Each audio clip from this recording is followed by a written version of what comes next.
E faço torcida São Paulino, começando mais um vídeo no canal. O vídeo agora trazendo todo o pós-jogo e tudo que a mídia esportiva falou do empate do São Paulo contra o Nacional pela Libertadores. Tricolor se safou aí com direito à defesa de pênalti do goleirão Rafael. Antes de mais nada, já sabe, deixa aí embaixo, deixa o like, se inscreva no canal.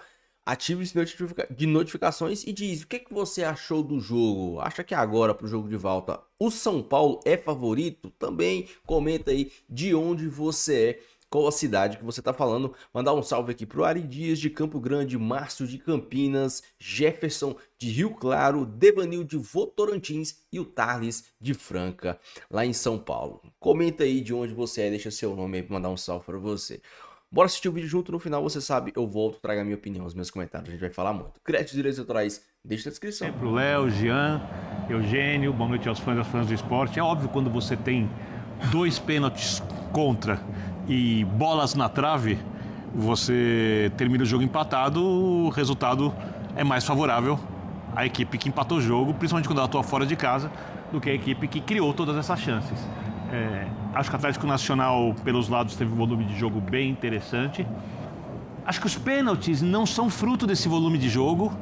O primeiro, o ultra neo-pênalti, mas hoje em dia se marca. O segundo, um erro do Ferrarese na hora de dar o bote. Para mim, um pênalti indiscutível, a gente vai falar disso depois. Né? As cobranças do Cardona, a primeira para fora, a segunda, o Rafael foi muito bem. Muito bem. E os lances de bola na trave são lances de sorte do São Paulo. A imprecisão no limite do Atlético Nacional, porque 2 bolas, inclusive, batem na parte de dentro da trave. Né? Então, boas finalizações. Não, e uma seria um golaço. Seria um golaço. Seria um golaço. Seria sensacional. E o São Paulo, ao contrário do que tem feito no Campeonato Brasileiro, não conseguiu fazer uma marcação alta eficaz, não conseguiu reproduzir as boas atuações do time do Crespo, que até agora foram todas nos pontos corridos. Porque as 3 atuações do São Paulo no mata-mata, a primeira da Copa do Brasil foi mais ou menos, a segunda comprometido por uma expulsão ruim e hoje razoável. Eu não acho que a situação do São Paulo foi um desastre. O São Paulo teve alguns bons momentos no jogo, alguns momentos de controle, é pouco inspirado, a chance do André no primeiro tempo ele perde, o Luciano bem abaixo do que vem jogando. E no final das contas, o São Paulo traz um resultado para o Morumbi que é interessante, mas o jogo é muito perigoso. O São Paulo caiu numa chave muito difícil. Se for tirar o duelo direto entre os brasileiros, Flamengo e Inter, o São Paulo foi o time que teve o pior cruzamento possível nessa fase. E acho que o 0-0 no jogo de ida traz uma perspectiva interessante, não segura, para o jogo de volta. Você falou que o Rafael foi bem no pênalti, né? Que ele pega, Nossa Senhora. Mas ele também foi bem nesse pênalti que ele não pega porque vai pra fora. Talvez o jogador tenha tirado um pouco a bola porque ele foi pro canto certo. Porque ele tá no canto certo, ele tá no tempo da bola certinho ali. Eu tenho a impressão que se essa bola vai na direção mesmo ali do gol, ele chegava vivo, poderia ter pego esse pênalti também. Eugênio, o 0-0 deixa o São Paulo favorito para o jogo de volta ou o Atlético Nacional, time perigoso, continua pau a pau o confronto? Tudo bem? Tudo bem? Boa noite, William, companheiros, fãs do esporte. Não vejo favoritismo, não. Vejo que São Paulo sai vivo de um jogo muito difícil, muito complicado, e que não conseguiu jogar. E aí, é claro, o fator casa pesa. O ambiente do Atanásio Girardot é muito favorável ao Atlético Nacional. No Morumbi a história será diferente, o ambiente será do São Paulo. Ele está acostumado a jogar bem ali, conhece o ambiente, conhece tudo que tem em volta, o gramado é muito bom. E São Paulo pode buscar o resultado, mas não vejo favoritismo, não. Vejo que vai ser, de novo, um jogo duro, um jogo contra um adversário que tem qualidades técnicas, que hoje pecou especialmente com o seu líder técnico, que é o Cardona. O Cardona só está no time porque, tecnicamente, ele é muito bom jogador, porque no aspecto físico ele é praticamente nulo, pesado, lento, não volta para marcar. E acho até que não jogará no Morumbi de início. Mas o Cardona perde 2 pênaltis e depois 2 bolas na trave. Então, acho que o São Paulo sai vivo, poderia sair vivo até perdendo por 1-0, mas sai vivo com 0-0, para o que foi o jogo, está de bom tamanho. Agora, não considero que isso faça do São Paulo favorito, porque na bola ele foi superado hoje. Dava para exigir mais do São Paulo hoje, o Jean? Dá para sair realmente? É isso aí. O Libertadores é isso. Jogar fora de casa, ainda mais com um time como esse, tem suas dificuldades. E não dá para exigir muito mais de desempenho do São Paulo, especialmente com um adversário desse tipo aí jogando fora de casa. Jean, boa noite para você. Boa noite, William. Boa noite a todos. Bom, primeiro a gente tem que destacar os méritos do Atlético Nacional, evidentemente. A gente sabia que era um time forte, que um time com muita capacidade, e ele mostrou isso. Agora, o São Paulo só tem boas notícias, né? Porque num jogo que podia talvez tê-lo eliminado da competição, ele sai mais do que vivo, né? Aí fruto da sorte, fruto da incompetência do adversário. Porque sim, acho que o São Paulo podia, obviamente, ter jogado mais do que isso. Não dá pra... Se a gente disser que o São Paulo não podia ter jogado mais do que ele jogou hoje, aí a gente não poderia nem acreditar na classificação do São Paulo. E eu penso como Eugênio, não vejo um favoritismo tão grande, mas é óbvio que o jogo não vai ser aqui em São Paulo o que foi na Colômbia.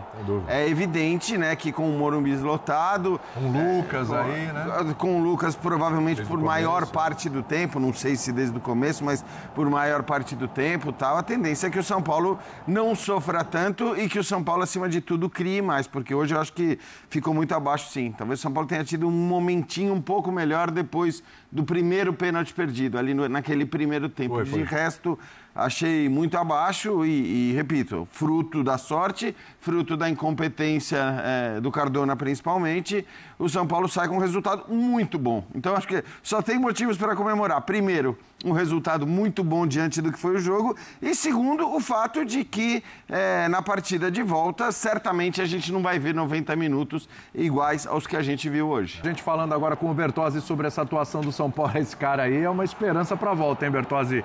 Como disse o Jean, jogando mais tempo. Não sei se vai ser titular, se vai desde o começo, mas é uma expectativa muito grande para esse jogo da volta aí. Tudo bem, Bertozzi? Tudo bem, William. Boa noite, companheiros, boa noite, fã de esportes. Bom, tem jogadores na América do Sul, e são poucos desse nível, que desequilibram jogos, desequilibram confrontos, competições, e é claro que o Lucas é um deles, e estando bem fisicamente ainda mais. Vou pegar o gancho da pergunta que você fez para o Jean, se dava para pedir mais. Eu acho que o São Paulo, versão Crespo, já provou que dá para pedir mais, né? O São Paulo já jogou muito mais do que jogou hoje nas mãos do Crespo, então eu acho legítimo pedir mais e acho que vai sim apresentar mais no jogo do Morumbis. Hoje, temos sim que reconhecer os méritos do Atlético Nacional, e eles são muitos, né? É um time que tem muitas virtudes, o ataque pelos lados é muito forte. Teve protagonistas nos dois tempos, no primeiro tempo nos trouxe pela direita, no segundo tempo o Marlos Moreno muito bem, né? As jogadas de gol, as bolas na trave, 2 bolas na trave, né? O São Paulo escapou ali 2 vezes, não só nos pênaltis.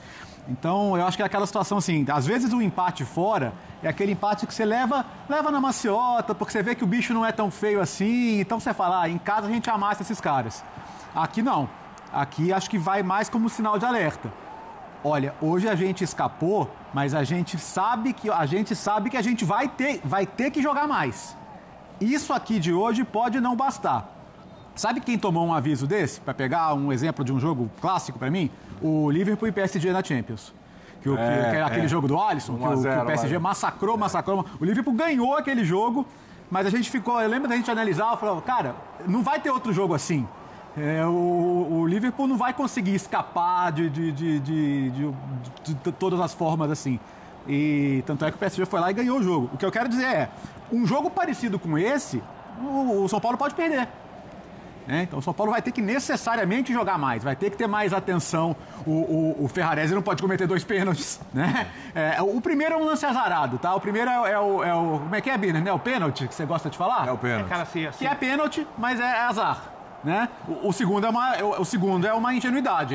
O Marlos está driblando para fora da área e ele não tinha que fazer o pênalti. Eu chamo de ultra neopênalti porque eu acho que esse pênalti é a destruição do futebol. Tá. Porque você vê, o atacante ele tem um movimento com o braço aberto, ele faz o que ele tem que fazer, o defensor faz o que tem que fazer.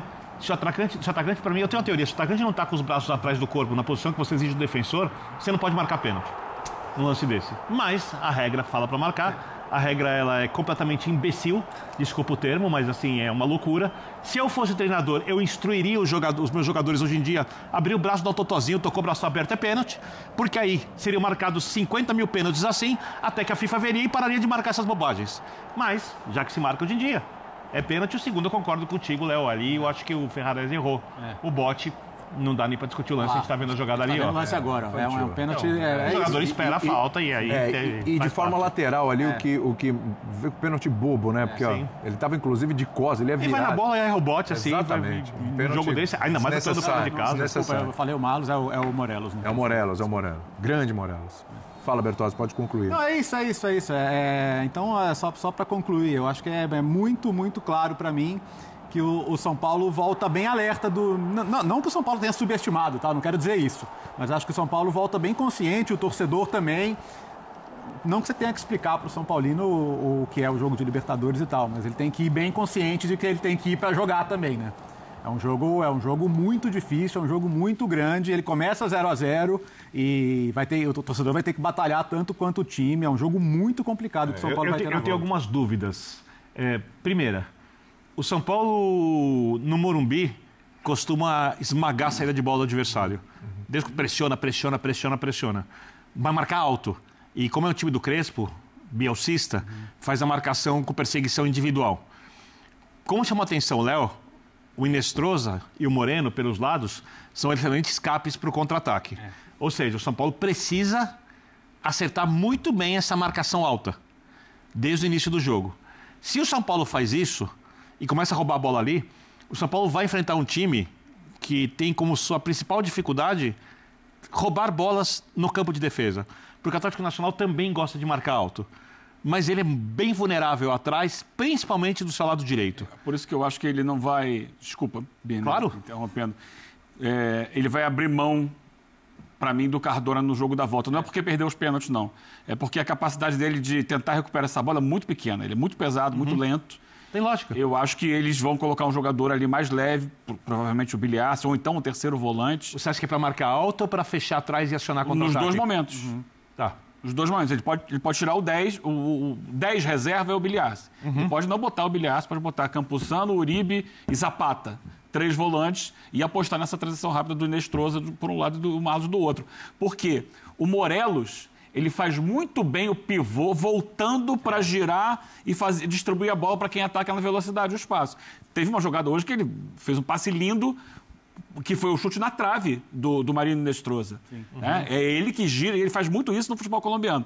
Dá 3, 4 passos atrás, gira o corpo e faz assistência. Então, eu acho que ele vai tirar para o jogo da volta o pesado, embora bom tecnicamente, hoje falhou, mas é muito bom jogador tecnicamente, é do Cardona para botar um trio de volantes. E a minha segunda dúvida é Lucas.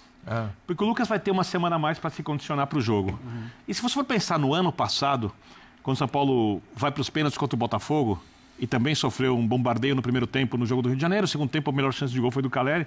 Segundo jogo, o Botafogo um pouco melhor no primeiro tempo, o São Paulo melhor no segundo, o São Paulo perde um pênalti e é eliminado nos pênaltis. Naquele jogo, faltaram as atuações melhores dos seus dois protagonistas, Lucas e Caleri, que perderam pênaltis, gols, porque não estavam nas suas melhores fases.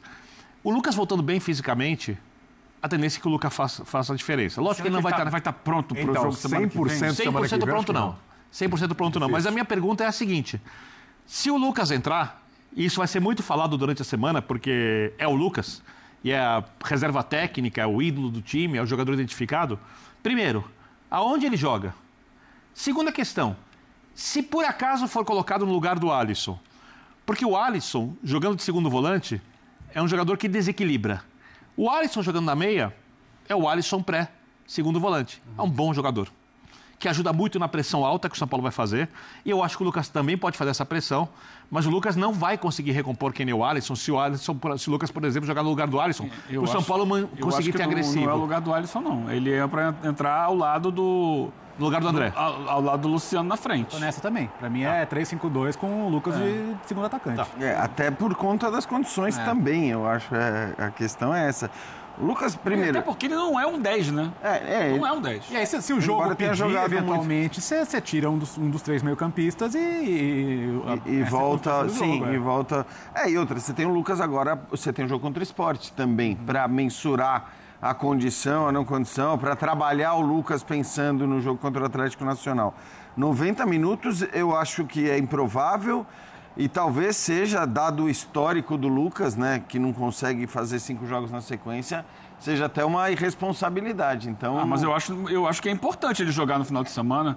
Sim, não. 15 minutos, meia hora. Eu tô falando imaginar os 90 minutos contra o Atlético Nacional. Tá. Então, acho que assim... Nem nenhum dos dois. Evidentemente... Mas eu acho que se ele joga 45 contra o Sport, ele pode jogar 60 contra o Atlético Nacional. É isso que eu tô falando. É que assim, o Sport você usa para mensurar a condição dele e, de alguma maneira, para dar mais minutos também de jogo, visando o jogo contra o Atlético Nacional. Agora, claro que isso tem que ser muito bem trabalhado, porque é um jogador suscetível a lesões, tá muito claro, né? Eu acho que esse jogo contra o Sport, inclusive, é um sério dilema para o São Paulo, que não deveria existir nesse momento, porque é óbvio que o São Paulo deveria entrar com o time inteiro reserva. Claro, a gente está falando aqui direto que o São Paulo fez uma gordurinha no Campeonato Brasileiro. Só que o São Paulo, não, por isso mesmo. O problema é quem é hoje o time inteiro reserva do São Paulo. Um time que não tem um zagueiro de reserva. Se você olhar o banco hoje... Não tem laterais para reserva. Mas aí você assume o risco. Então, é um risco que você não tem que assumir. Você muda o sistema, você improvisa jogador, você vai para uma loucura total e larga o jogo do final de semana para estar fisicamente inteiro, para poder fazer essa marcação intensa, para poder ter volume de jogo. Isso que você acha que tem que ser feito? É o que eu faria. Então, é o que eu estou falando, assume esse risco. Assume esse risco dessa mudança total, joga contra o Sport da forma que der e garante... Gente, a gente está discutindo aqui muito tempo, vou repetir. São Paulo fez uma gordurinha no Campeonato Brasileiro que lhe permite fazer essa escolha na Copa. A gente está falando de Libertadores. Sim. É o que você sempre fala, o Campeonato Brasileiro é mais difícil, mas a conquista mais grandiosa é a Libertadores. O São Paulo não é um favorito para a Libertadores, mas o São Paulo pode ser campeão da Libertadores. No Brasileiro não pode. Exatamente. A gente já cansou de ver times que não eram isso tudo e ganharam a Libertadores da América. Né? Que realmente, com dificuldade... Boca Juniors chegou numa final de Libertadores da América, empatando, tropeçando... O próprio São Paulo no passado, se passa dos pênaltis do Botafogo, passaria do Peñarol e na final também e ninguém falava do São Paulo na final. Exato. E se abriu essa possibilidade, como pode se abrir novamente. Então, assim, eu acho que aí você tem que tratar o jogo contra o Sport do jeito que tem que ser tratado e olhar para a Libertadores e falar, bom, aqui a gente vai com força máxima, a gente vai preservar os caras no final de semana. Aí vem a pergunta que a gente sempre faz com relação a jogadores importantes, fundamentais, jogadores que definem um jogo, mas que não estão 100% fisicamente. Pensando no que o Birner falou de estratégia de jogo, como o São Paulo deve se comportar olhando o adversário. É para sair já com o Lucas, gastar os 60 minutos que ele tem sendo titular, esperar um pouco, mudar a característica um pouquinho mais para frente. Como tratar o Lucas aí, se ele não puder jogar o jogo inteiro, que eu acho bem difícil que jogue os 90 minutos. Se ele puder jogar bem 50, 60 minutos, é um jogo para você começar com o Lucas, porque é um jogo para você fazer o gol e criar o ambiente do Morumbi. A questão é que se você não começa com ele... O mundo desaba. Não é nem que o mundo desaba, porque eu acho que assim, é óbvio que se ele não começar jogando, ele não começa jogando por razões físicas. Agora, se você não começa jogando com o Lucas, você provavelmente já limita a 45 o número de minutos na partida. Porque é muito raro o cara entrar aos 30 do primeiro tempo você fazer substituição. Isso em geral não acontece. Só uma informação, tá, Jean, para completar. Hoje o Edu Afonso, que está em Medellín fazendo a cobertura, disse que se o Lucas entrasse seria no máximo por 45 minutos. Quando? Hoje? Hoje, se entrasse. Seria no máximo. Fez menos, né? Isso. Menos. Informação do Edu Afonso. Então, imagino que semana que vem talvez um pouquinho mais. Se ele tiver condição de 60 minutos, aí a tendência é ele começar jogando. Porque, justamente, se o cara tem 60 minutos para jogar, você não vai colocá-lo em campo aos 35 do primeiro tempo. É isso que eu estou querendo dizer. Então, eu acho que tem um pouco essa questão. Vai depender... Agora, se eles chegarem à conclusão que ainda no próximo meio de semana o máximo é 45 minutos, aí... Se você diz, o máximo é 45 minutos, aí eu deixaria para colocar no intervalo. Eu acho o seguinte, esse pode ser o último jogo decisivo do São Paulo no ano. É verdade. Eu sei, cara, todo jogo do Campeonato Brasileiro é potencialmente decisivo, o campeonato de turno e retorno, eu entendo isso. Mas pode ser o último mata-mata decisivo do São Paulo no ano. Perfeito, Léo. Tá? Então esse é o jogo que você tiver que esticar um pouquinho a corda. É isso. Quem joga 45 joga 60, quem pode jogar 60 joga 75. E é um jogo, É um assim, jogo que dá para esticar a corda um pouquinho se for E necessário. é aquele que não dá para deixar para depois. Não é assim, vamos esperar o segundo tempo. Não, tem que começar ventando para cima. Aquela história dos minutos iniciais, você tem que fazer 20, 25 minutos de pressão máxima para buscar o resultado e depois você vê a administra. O que aconteceu hoje? O Atlético, ele deu um calor inicial muito grande. Chegou o momento do jogo que ele baixou um pouquinho, diminuiu, porque é do futebol. E aí, mas ainda assim continuou melhor no jogo. No segundo tempo, especialmente, ele começou a criar, sem fazer a pressão que fez no primeiro, mas ele criou várias situações. Então, eu acho que o São Paulo tem que entrar com o Lucas. Na minha cabeça, coloca meio tempo contra o Sport, e aí eu acho que seria melhor entrar no segundo tempo do que no primeiro, porque pega um adversário já mais cansado, sente como é que ele tá, para começar contra o Atlético Nacional. E aí, vai até onde der. Eu acho que assim, é consenso que o Lucas tem que jogar o máximo de minutos possível. Então, se você tem 40, são 40, se você tem 60, são 60.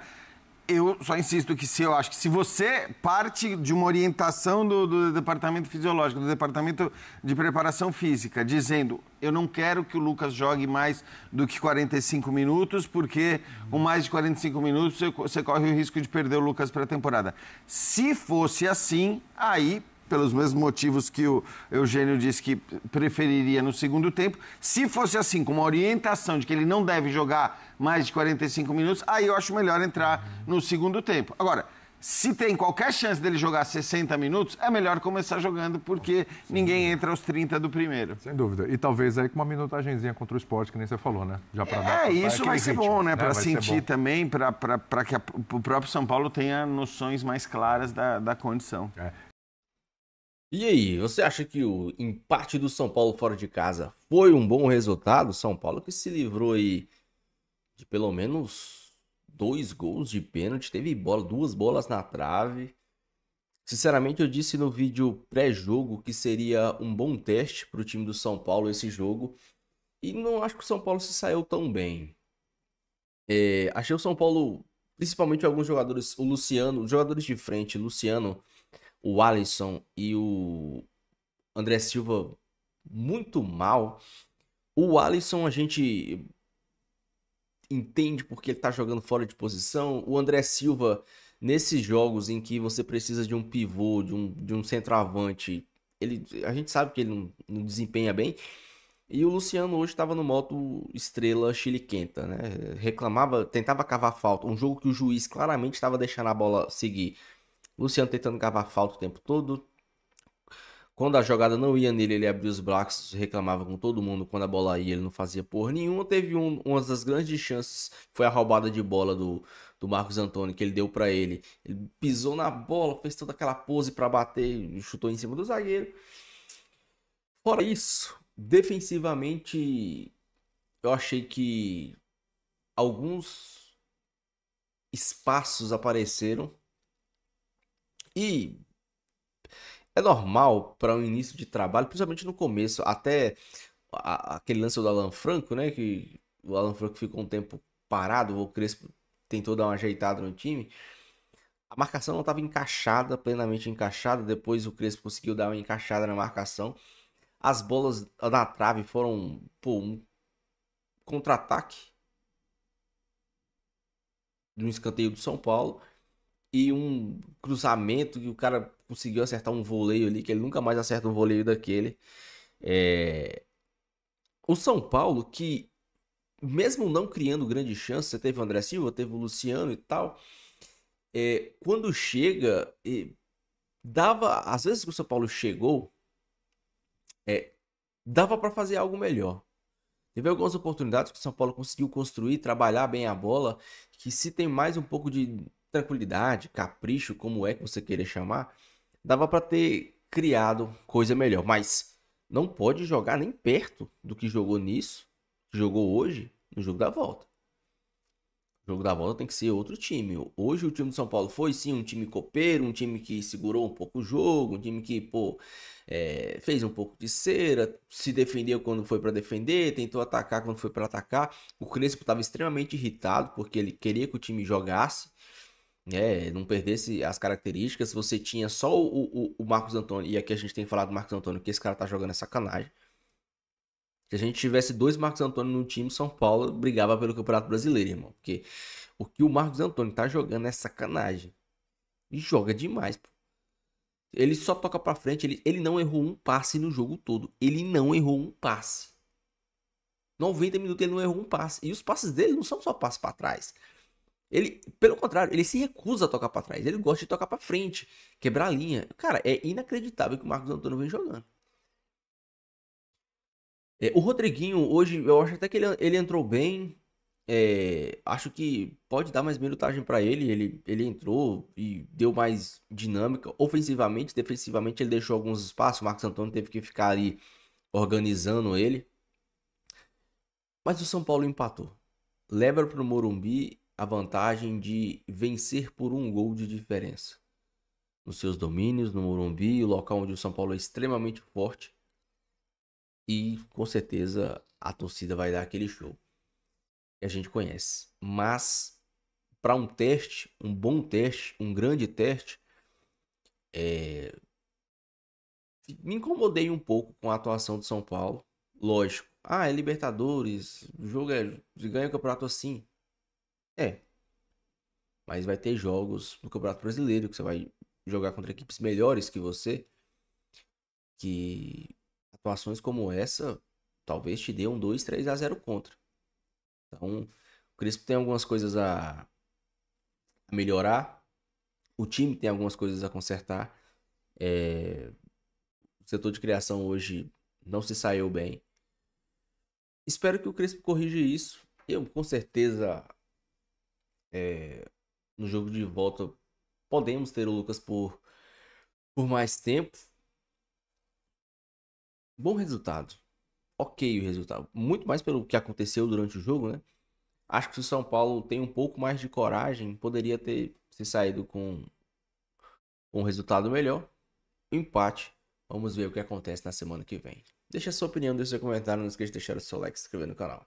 Com Deus, até o próximo vídeo. E valeu.